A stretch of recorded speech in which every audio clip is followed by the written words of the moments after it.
สบายดีกันยามเช้าเด้อพ่อแม่พี่น้องตอนนี้ก็เป็นเวลา7 โมงเช้าแล้วมื้อนี้ก็เอาสีผมมาให้เบิ่งเมื่อวานนี้ไปเข้าบิวตี้ซาลอนพี่น้องมาอยู่สเปนจะเข้า8 ปีแล้วบ่เคยเข้าร้านเสริมสวยจักเทื่อแต่สีผมที่ว่าพวกเจ้าเห็นนี้มันบ่แม่นสีผมที่ว่าค่อยเฮ็ดอยู่ร้านเด้อค่อยจะมาเล่าสู่กันฟังมื้อนี้ก็ได้ก็มื้อนี้ก็ตื่นแต่เช้าได้พี่น้องตื่นแต่เช้าก็เก็บบ้านเก็บช่องก็ซักเสื้อผงเสื้อผ้าถูบ้านมื้อนี้ก็ค่อนข้างแบบว่า จะได้เวียกหลายในการที่แบบว่าเราตื่นเช้านี่ก็ค่อนข้างจะโอเคได้เพราะว่าหยังเราก็สามารถเฮ็ดงานงานบ้านก็ค่อนข้างจะแล้วไว้แล้วก็ได้หลายเวียกหลายงานว่าซั่นซะเนาะหลังจากแบบว่าซักผ้าแล้วเรียบร้อยก็มาล้างเกิบมาล้างรองเท้าอีกเด้หลังจากล้างรองเท้าแล้วก็มาล้างห้องนอกห้องน้ำแล้วก็มาเห็นแบบว่าอิหยังก็เป็นเครื่องพอกพอกหน้าพี่น้องมาจัดระเบียบเครื่องสำออกสำอางก็เลยไปเห็นแบบว่า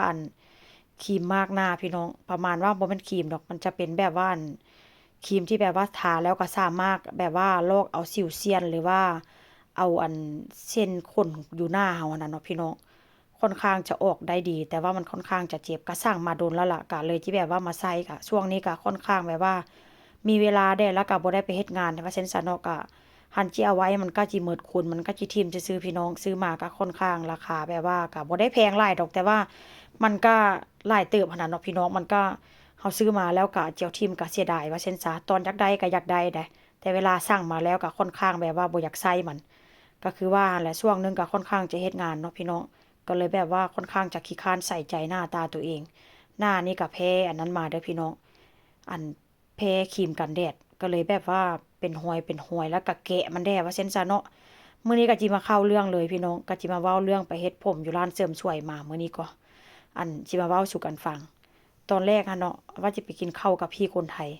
แล้วเพิ่นก็โทรมาว่าก่อนจะไปกินข้าวก็ตอนแรกว่าเพิ่นสิไปซื้อแบบซื้อของไปกินกันนั่นแหละว่าซั่นซะเพิ่นก็เลยแบบว่าแวะเข้าร้านเสริมสวยก่อนเด้อเพราะว่าพอดีเพิ่นผ่านมาหั้นนะร้านเสริมสวยมันก็ค่อนข้างจะว่างว่าซั่นซะเนาะเพิ่นก็เลยแบบเข้าไปเฮ็ด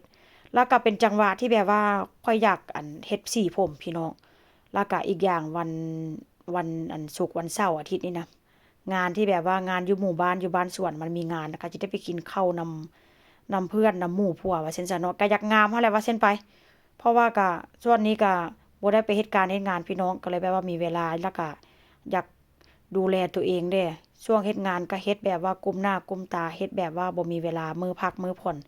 แต่ถ้าหากว่ามีมื้อมีเวลาก็อยากแบบเฮ็ดงามได้จักหน่อยจังซี้นะบัดนี้เนาะหลังจากที่เพิ่นส่งข้อความส่งรูปมาแล้วก็ ให้เพิ่นถามให้ได้ว่าเขาเจ้าว่างบ่จังซี้น่ะเนาะแป๊บหนึ่งเขาเจ้าก็ว่าว่างก็ให้ไปโลดก็ไปด่วนเด้เขาก็ดีแต่ว่าก็ใส่เสื้อผ้าท่าแล้วเตรียมท่าแล้วเมื่อวานนี้ก็ได้ก็หลังจากไปเนาะพี่น้องไปเขาเจ้าก็ให้มาเลือกทรงเลือกสีหั่นแหละเอาแน่ๆซะไปตั้งแต่มาอยู่สเปนนี่สิ8 ปีแล้วพี่น้องมาอยู่นำผัวนี่ก็บ่เคยเข้าร้านเสริมสวยจักเทื่ออยู่เมืองไทยอยู่เมืองลาวแม่นแท้เข้าร้านเสริมสวยแม่นเนาะค่ะเป็นกำลังเป็นสาว เป็นสาวบ่แม่นสาวหยังสาวลูกติดพี่น้องเป็นสาวสอนว่าซั่นซะเนาะกำลังสิเป็นเข้าสาวแบบว่าสาวกลางคนก็เลยแบบว่าก็คือว่าแหละพี่น้องผู้ใดเป็นโสดอยู่ก็บ่แม่นแต่ข้อยดอกเนาะผู้ใดเป็นโสดบ่มีผัวก็ผู้ใดก็แต่งเนื้อแต่งตัวว่าซั่นซะหลังจากนั้นก็พี่น้องก็สิไปเข้าร้านแล้วเขาเจ้าก็จะเอารูปเนาะเขาเจ้าก็คุยดีลมดีเดะก็เขาเจ้าก็เอารูปแบบว่าเอาสมุดที่แบบว่า เป็นสีผมหั้นน่ะกอกสีผมหั้นน่ะว่าซั่นซะเนาะก็เอามาให้เบิ่งข้อยก็เลือกไปเลือกมาข้อยก็บ่สร้างสิเลือกเพราะว่าหยังเพราะว่าสีผมข้อยแต่ละเทื่อนี่ก็พี่น้องข้อยจะบ่เป็นคนเลือกเองมีแต่ผัวกับย่าข้อยเป็นคนเลือกให้เพราะว่าย้อมผมแต่ละเทื่อหั้นก็มีแต่ย่ากับผัวเป็นคนแบบว่าเป็นคนเลือกเป็นคนซื้อแล้วก็ย่าจะเป็นคนย้อมให้ถามว่าไปย้อมอยู่ร้านมันก็ได้บ่มันก็ได้เด้พี่น้องแต่ว่าก็เพราะว่าย่าเพิ่นก็ชำนาญว่าซั่นซะเนาะเพราะว่าเพิ่นก็เฮ็ดเองหั้นน่ะผมของเพิ่นนั่นน่ะว่าซั่นซะ ก็บ่ได้เสียดายเงินดอกเนาะเพราะว่าเราก็หาเงินได้ว่าซั่นซะแต่ว่าก็บ่เคยเข้าจักเทื่อร้านนั้นก็เป็นร้านที่แบบว่าเดินผ่านย่างผ่านประจำบ่เคยเข้าว่าซั่นซะเนาะหลังจากนั้นที่ว่าไปแล้วก็ไปเลือกสีพอกสีผมแล้วก็ข้อยก็ว่าเอาสีนี้แล้วเขาเจ้าก็แบบว่าข้อยก็ถามเนาะเพราะว่าข้อยก็บ่เคยเข้าร้านว่าซั่นซะเนาะอันเขาเจ้าก็ถามแหละเจ้าเป็นคนผิวนี้เป็นผมเจ้าค่อนข้างจะสีดำข้อยก็จะเอาสีนี้ให้จังซี้นะข้อยก็เลยแบบว่า ข้อยมักสีผมแบบซอฟต์ๆเด้อข้อยบ่มักแบบว่าแบบว่ามัน มันเป็นสีเจิดจ้าหลายว่าซั่นซะเนาะเขาเจ้าก็บอกว่าถ้าหากว่าบ่มักสีเจิดจ้าหลายก็เอาสีประมาณนี้ว่าซั่นซะหลังจากนั้นเนาะพี่น้องหลังจากนั้นก็เขาเจ้าก็เอาสีนี้แหละว่าซั่นซะเนาะให้มันเข้ากับหน้าตัวเองก็ค่อยก็ลืมคิดไปว่าค่อยนี่มันเป็นสีผมที่แบบว่าดำหั้นนะเขาต้องแบบว่าเอาสีสว่างๆเพราะว่า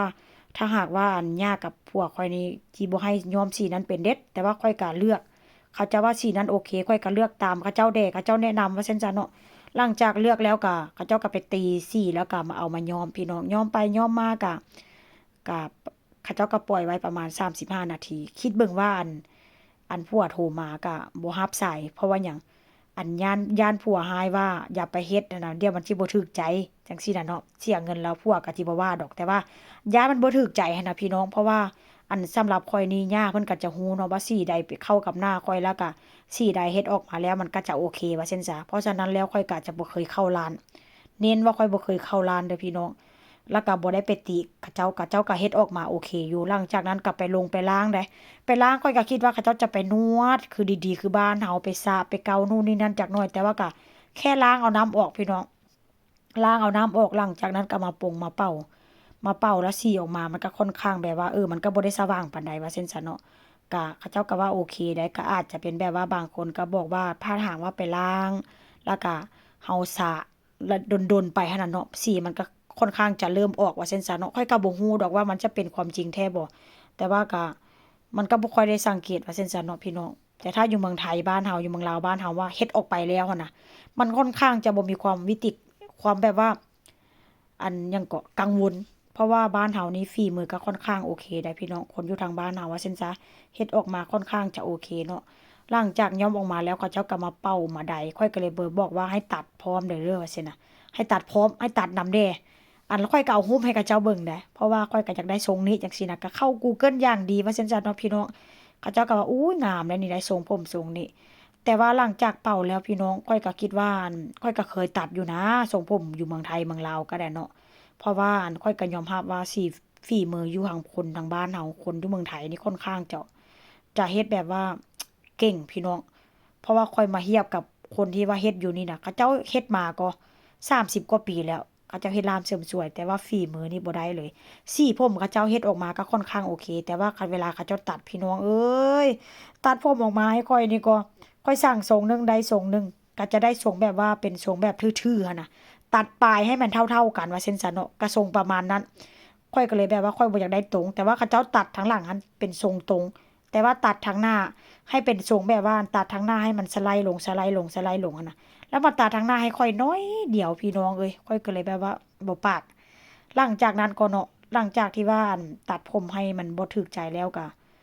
หลังจากนั้นก็จ่ายเงินประมาณ63ยูโรเนี่ยเนาะแต่ถามว่า มันเสียความรู้สึกตรงใดสีผมนี้อาจจะเป็นความผิดที่ข้อยเพราะว่าข้อยเลือกสีนั้นข้อยก็เป็นความที่แบบว่าข้อยบ่ค่อยรู้ว่าเรื่องสีแบบว่าซั่นจ้ะเนาะก็อาจจะเป็นความผิดของข้อยหลังจากนั้นแล้วก็ออกไปเนาะจ่ายเงินไปแล้วก็ไปเบิ่งสีผมมันค่อนข้างจะบ่โอเคว่าซั่นซะแล้วก็ข้อยก็เลยให้พี่คนไทยมาย้อมสีผมให้ใหม่พี่น้องที่พวกเจ้าเห็นผมอยู่หัวข้อยสีนี่น่ะเป็นสีที่แบบว่าไปซื้อสีมาย้อมใหม่พี่น้องสีมันก็บ่แพงดอกก็ประมาณ5 ยูโรกว่านี่แหละก็ประมาณ100กว่าบาท แต่ว่าเสียเงินก็บ่เป็นหยังพี่น้องเพราะว่าสีผมก็ค่อยเลือกเองมันความเป็นความผิดของข้อยเองแต่ว่าเรื่องตัดผมนี้ออกมานี่พี่น้องเอ้ยเสียความรู้สึกขนาดแต่ถามว่าสิเข้าร้านเสริมสวยอีกบ่เข้าอีกเด้อแล้วก็สิบ่ไปอีกสิให้ย่าย้อมให้บัดนี้น่ะ